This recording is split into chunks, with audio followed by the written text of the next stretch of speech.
Hello friends, welcome to Nandu பாப்பா kitchen. இன்றைக்கி நம்ம பர்ஃபெக்டாக ஒரு ட்ரெடிஷ்னல் எள்ளு உருண்டை எப்படி செய்கிறதுன்னு பார்க்கலாங்க. வீடியோக்குள்ளே போகிறதுக்கு முன்னாடி நம்ம சேனலை சப்ஸ்கிரைப் பண்ணிவிட்டு கூடவே இருக்கிற பெல் ஐக்கானையும் கிளிக் பண்ணிக்கோங்க. இப்போ இந்த எள்ளு உருண்டை செய்கிறதுக்கு இது போல் எள்ளெல்லாம் நல்லா க்ளீன் பண்ணி எடுத்துக்கலாங்க. தண்ணியில் போட்டு நல்லா அலசிட்டு 2-3 தடவை நல்லா அலசிட்டு அதில் இருக்கிற சின்ன சின்ன கற்கள் எல்லாம் இல்லாமல் நல்லா எள்ளை அரிச்சு எடுத்துகிட்டு வந்துடணுங்க. அரைச்சது எடுத்ததுக்கு அப்புறமா இது போல் ஒரு சல்லடை வச்சு நல்லா வடிகட்டி எடுத்துக்கலாங்க.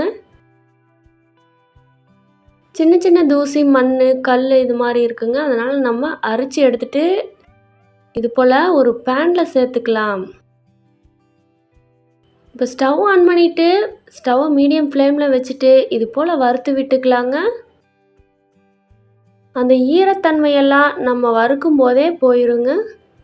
நீங்கள் வெயிலில் காய வைக்கணும் அப்படிங்கிற அவசியம் இல்லை. நம்ம வறுத்து விடும்போது எல்லா எள்ளும் இது போல் படப்படன்னு வெடித்து வரணும். வெடித்து வந்துருச்சு அப்படின்னா இந்த ஸ்டேஜில் நீங்கள் ஸ்டவ் ஆஃப் பண்ணிடலாங்க. எல்லா எள்ளும் முழுமையாக இது போல் வெடிக்கிறது வரைக்கும் நல்லா கிளறி விட்டுட்டு ஸ்டவ் ஆஃப் பண்ணிடலாம்.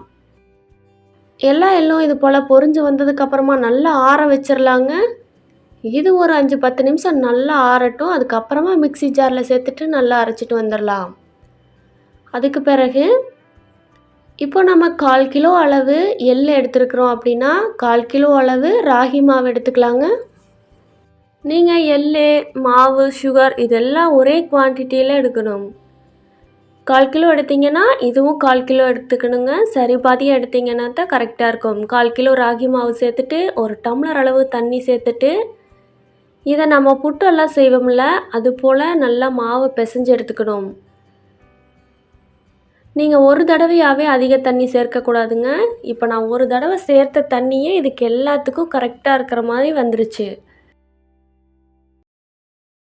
நீங்கள் நல்லா மாவை பிசைஞ்சு பார்த்துட்டு அப்புறமா நீங்கள் பத்தலைனா மட்டும் சேர்த்துக்கலாம்.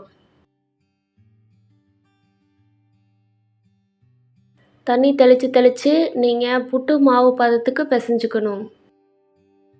மாவை நீங்கள் கையில் பிடிச்சி பார்த்தீங்க அப்படின்னா கொழுக்கட்டை மாவு மாதிரி அப்படியே பிடிக்கிறதுக்கு வரணுங்க. அதுதான் கரெக்டான பக்குவம்.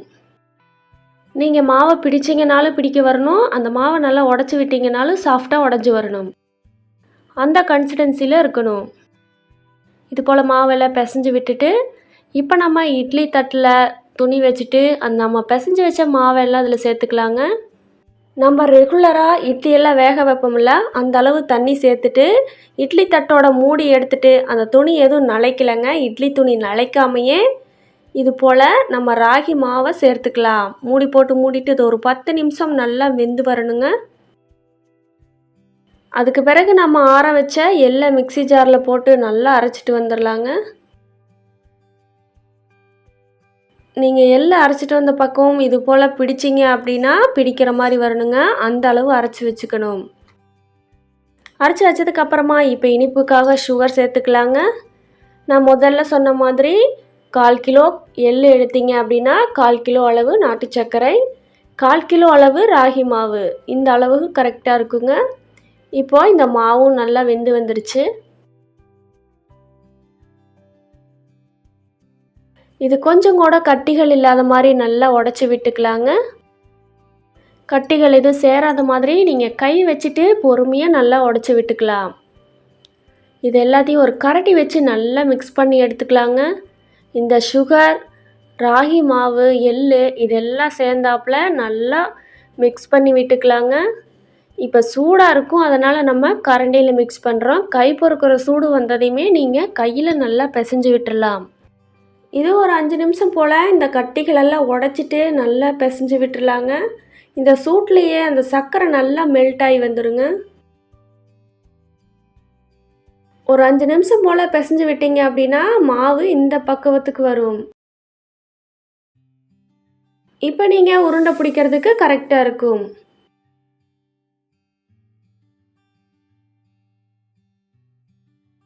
இப்போ நீங்கள் ஒரு உருண்டைகளாக பிடிச்சிக்கலாங்க. இப்போ நான் செய்யக்கூடிய எள்ளுருண்டை பக்காவான கிராமத்து ஸ்டைல் ட்ரெடிஷ்னல் எள்ளுருண்டைங்க. இது ரொம்பவே ஹெல்த்தியான எள்ளுருண்டை. நீங்கள் குழந்தைங்கள்லேருந்து பெரியவங்க வரைக்கும் எல்லாமே சாப்பிடக்கூடிய எள்ளுருண்டைங்க. நீங்கள் குழந்தைகளுக்கு கடையில் சாக்லேட்ஸ் மாதிரி வாங்கி கொடுக்காம இது போல் வீட்லேயே ப்ரிப்பேர் பண்ணி கொடுத்தீங்க அப்படின்னா ஒரு ஆர்வமாக சாப்பிடுவாங்க. இதே போல் நீங்களும் வீட்டில் செஞ்சு பார்த்துட்டு எப்படி இருந்துச்சுன்னு சொல்லி மறக்காமல் கமெண்ட் பண்ணுங்கள். இந்த ரெசிபி உங்களுக்கு ரொம்ப யூஸ்ஃபுல்லாக இருந்துச்சு அப்படின்னா ஷேர் பண்ணிவிட்டு லைக் பண்ணிவிட்டு நம்ம சேனலை சப்ஸ்கிரைப் பண்ணிக்கோங்க.